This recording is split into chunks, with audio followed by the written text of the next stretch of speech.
Anyway, the Blitz started, as you well know, in 1940, and I was in London for the whole of that, which was it, it was so exciting. I found it very, very exciting. I didn't go into any shelters. I used just to love to go out and see the searchlights, the marvellous patterns across the sky, hear these bombs dropping. That was, yes, it was frightening, but it was also very exciting. It was like nothing that that one had ever, well, of course one hadn't experienced it before. And coming after that previous period when we had the phony war, when nothing happened at all, it just got your, what is the word I'm looking for? I lose words. Adrenaline. You know, it just surged up. You mentioned that during the Blitz you wouldn't stay in the shelters. You That's wanted right. to go out and watch it. Did any of your friends do the same and join you when you did that? Well, no. Yes, I was living in a strange sort of world then. I was living in a house. My parents had gone down to the West Country because my father's job had taken him down there. They decentralised from London, and I wanted to stay in London. And I still had the flat in Battersea because it was rented and the lease had not run out. I was also living in Chelsea, sort of half in Chelsea, half in Battersea. And I was living in a house in Cheney Walk. And there was an artist woman who owned this place. And she was really the only companion I had. So it wasn't a question of going with friends into shelters. You know, if she was there, she never went into a shelter either, actually. And we didn't get bombed out exactly. The bomb was not near enough to do any serious damage, but it brought the ceiling down and it blew in the doors and the windows, and so we moved out and went to live in a club for the Free French in St James's Place, in right off Piccadilly, and that was exciting because the Blitz was still on, and I remember the incredible Blitz when they set fire to the city, when the Germans bombed the city, and we went out and we'd moved into a flat in German Street. And we went up onto the roof and saw this blazing sight of the city, not very far away, absolutely on fire. And then suddenly there'd be a great big pall of black smoke, and then it would disappear, and you would see St Paul's. It was silhouetted against the red sky. And it was that sort of thing that, as I say, it sort of pumped the old adrenaline up. And instead of going and seeking shelter, you sort of went out and looked to see what was happening all around you. So no, I never went in with friends. Where you live, did many people have air raid shelters actually in their gardens? Oh yes. They had, there were two types of air raid shelter. One, the Anderson shelter, was in the garden. You dug a great big hole and put cover on. And the other was the Morrison shelter, which you had in your house. And that was a kind of reinforced table, a cage. Oh, God, awful. You just had to crawl into it and hope for the best. Oh, dreadful. Do you remember the Battle of Britain at all? Yes, I do. Very vaguely. I was working as a copywriter then up in Kensington, and I can remember I can remember seeing dogfights, and I can remember shrapnel sort of bouncing off the pavements. And I can remember also that in my office,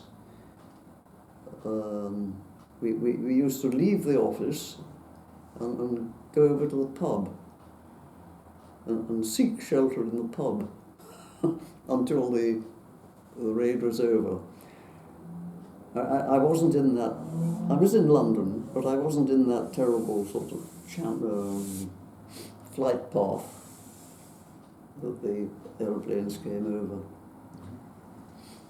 I felt excited. I know it's ridiculous, and this friend of mine said, you know, you're idiotic, you go up there and you look at all these things going on in the sky at night. And I said, well, it is exciting, I find it exciting, and I'd rather be out of doors than I would be indoors. And she said, well, the trouble with you is you've got no imagination. She said, I said, well, you know, if I'm going to be bombed, I will. She said, it's not that. She said, you know, anybody can be bombed and die, but just think of the things that might happen to you in the way of disablement, awful things. But it didn't. There was this great excitement.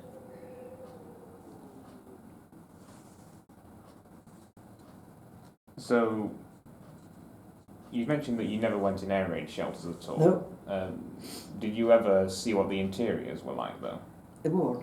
Did you ever visit one, though? When after an air raid, or see what was inside? No, I never did. But the only thing that I did see were the undergrounds. People used to go into the undergrounds, the deep ones. And I would perhaps be wanting to get back from the West End to Hampstead, where I was stationed in the Wrens. The Wrens, you know the Wrens, the Women's Royal Naval Reserves.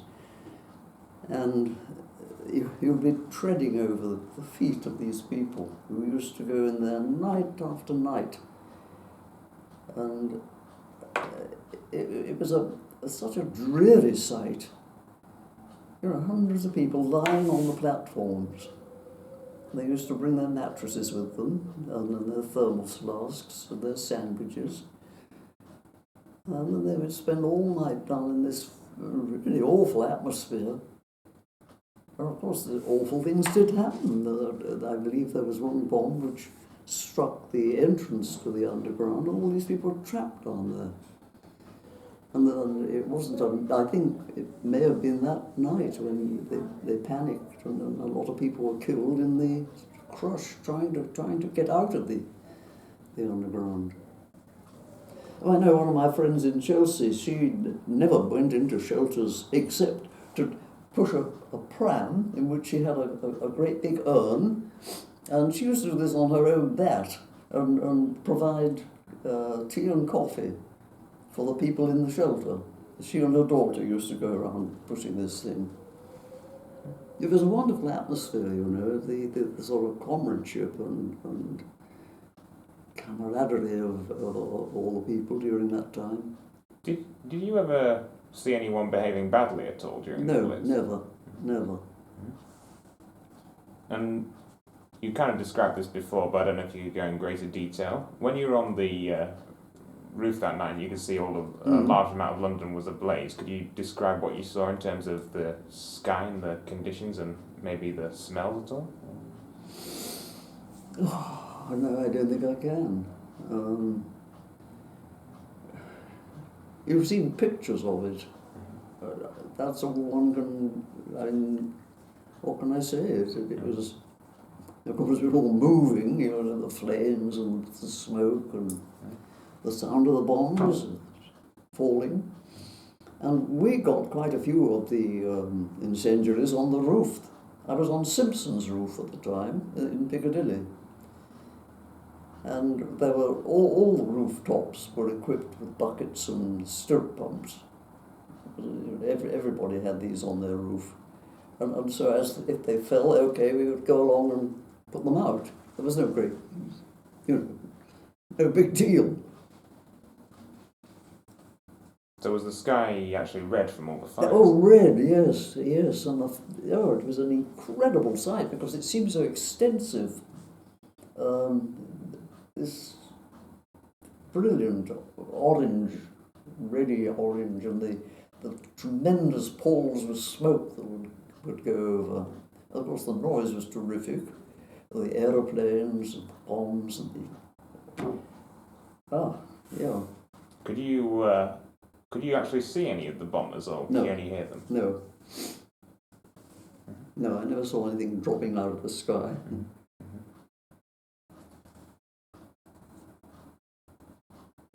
So were you actually in that house you mentioned earlier when that bomb blew in part of the Yes. ceiling? Yeah. Yes. And the cat got sucked out of the window. The cat? Yeah, the cat. Poor little thing, never saw it again. I don't know how it happened. It wasn't No, it wasn't in the room. It must have been in the room, and I must have seen it. I forget. But the blast certainly sucked it. Yes, I must have seen it. But it's not something that's really terribly stuck in my memory. Was there a lot of other bomb damage near where you lived? Oh yes, tremendous. Because Battersea Power Station was there, Lots Road Power Station was there, the river was there, which was always a marvellous sort of pathway for anybody. You know, if there's a moon or anything, you could pick up the route, you know, if you were in the aeroplane.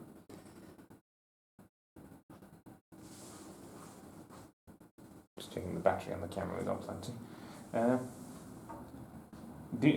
Despite all this bombing, was there anyone you knew who thought that Britain might surrender? I'm sorry? Did you think Britain might surrender during this bombing? Did I see? Did you think that Britain would surrender during this bombing? No. Did No. you? I mean, the spirit was terrific during that bombing. It was one of the most exciting times, I think, you know, if you weren't fighting abroad, in the whole of the war. Everybody was friendly with everybody else. You would have terrific parties in the pubs. They would all mix in together. Get a dear old sort of Pearly Queens singing "Roll Out the Barrel" and "Knees Up Mother Brown." It was just like a huge party. There was a great feeling of, as I say, friendship and camaraderie.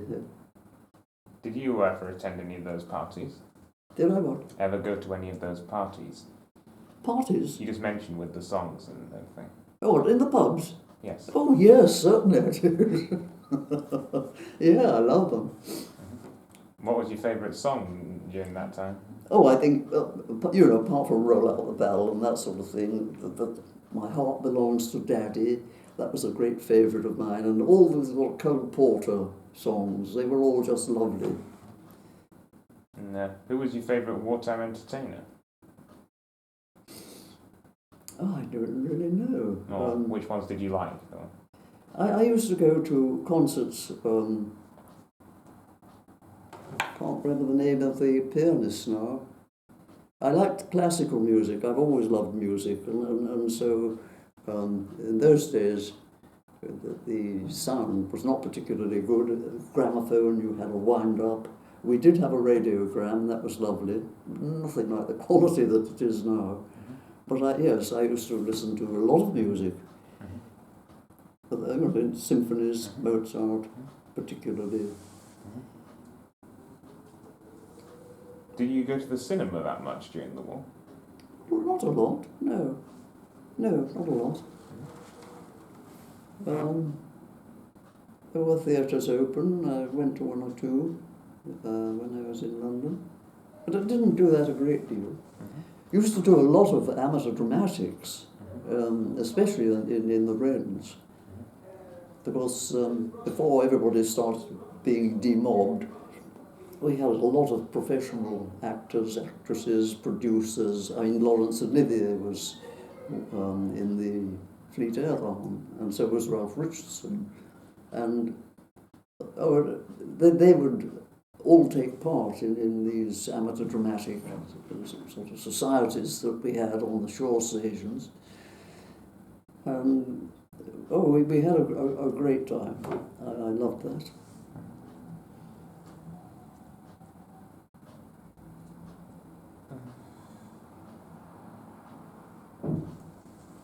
What did you think of the government's decision to start bombing Germany after the Blitz had ended? Oh, I was very pleased about it. Yeah. I mean, for all that it was exciting and so on, there were, of course, underneath there were the tragedies, and it seemed so inhuman the way they were bombing us, and I was damn glad when we were starting to retaliate. Do you think Bomber Command was treated unfairly after the war, though? Yes, I do. I do. Was everyone behaving relatively orderly, or was it quite chaotic, would you say? When? If the sirens would go, and people had to go to the shelters, would you say it was? Oh no, everybody was very orderly. There was no panic. Not that I saw ever. People were very philosophical about it. The Blackout was really rather lovely. We could see the stars and everything so much clearer. And of course it was very, very quiet in London. There's hardly any traffic, hardly any people really. So everybody would, they joined up, all over the place. Very different London from what it is now.